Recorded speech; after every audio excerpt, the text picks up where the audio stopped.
Ayan, nilagay nyo sa inyong likod. Tapos, babasahin ko kayo yung statement. Pag halimbawa sa palagay nyo ay negative, kayo ay aatras, 2 step. Ano?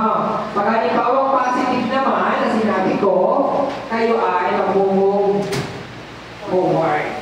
Ano? Yan. Okay? Ano?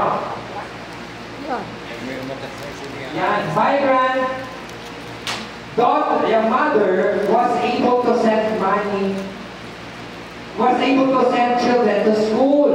Ayan. Ayan. Ayan, yun.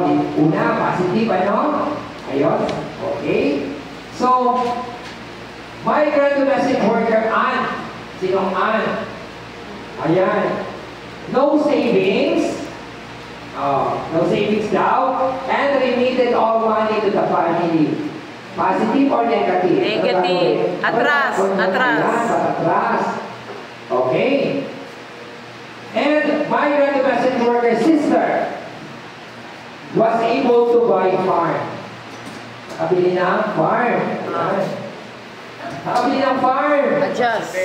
Bakit? Forward. Amoy nakabili ka nga ng farm, hindi naman ikaw magkano, pero ka ng pera. Okay. Okay. Son, stop school. Ayan. Stop school daw ang son. Pagkatapos itong daughter studied well and graduated. Ayan. Ang daughter daw ay, eldest daughter ay studied well and graduated. Positive. Grandmother took care of the children. Grandmother, ayan. Pinagod na sa una. Father had an affair. Ayan, nakaluha daw si tatay. Ayan. Okay. My grandmother's worker daughter spent all the salary on clothes, shoes, and bags. Ayan. Ang daughter ay ginastos lahat ng sa kanyang sweldo sa mga clothes. Aba, ginastos lahat sa mga clothes, positive pa yun? No, negative. Negative.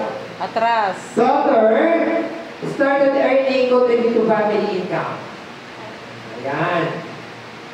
Tapos si father spent all the remittances. Si father, gumastos naman ng gumastos. Ang babae, gumastos pa. Son married young. Ayan, son ang married young. Kailangan pakasal lang. Grandmother becomes sick and because of too much work. Si grandmother ay nagkasakit dahil maraming trabaho. Migrant domestic worker mother did not communicate with the family because of extramarital affair of the family. Nagtampo na, nagtampo-tampuan. So, yun. And, migrant domestic worker Ann started saving for herself. Si Ann daw ay umpisa save para sa kanyang sarili. Migrant domestic worker daughter got sick and borrowed money. Ayan. Atras. Okay. And father is separated from migrant domestic worker and wife.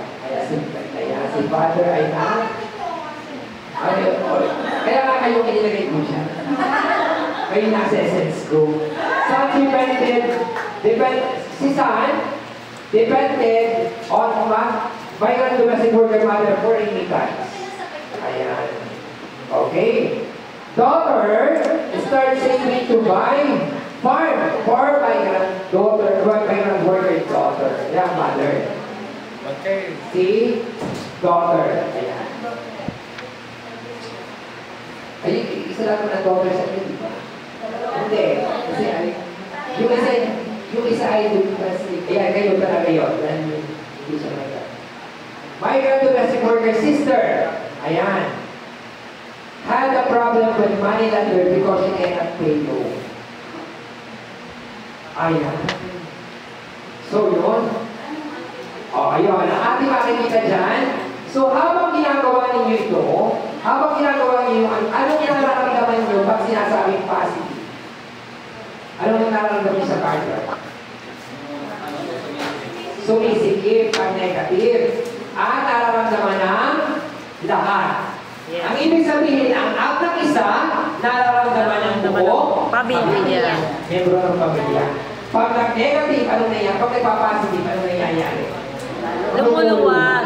At nararamdaman ng bawat membro na Negative na pamilya. ako. Mag-positive na. That's why, our Garter. ang ating Naluwag ang buhay. Parang may connection ba? At itong ating Garter game na ito, nagsisimbolize doon ang act ng isa, malayo ko man umalapit, yan ay nararamdaman na bawat Pamilya.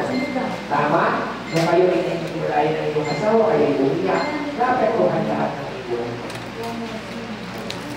So for that, thank you very much. At napaganda ng assessment ninyo. Palakpakan naman natin sila.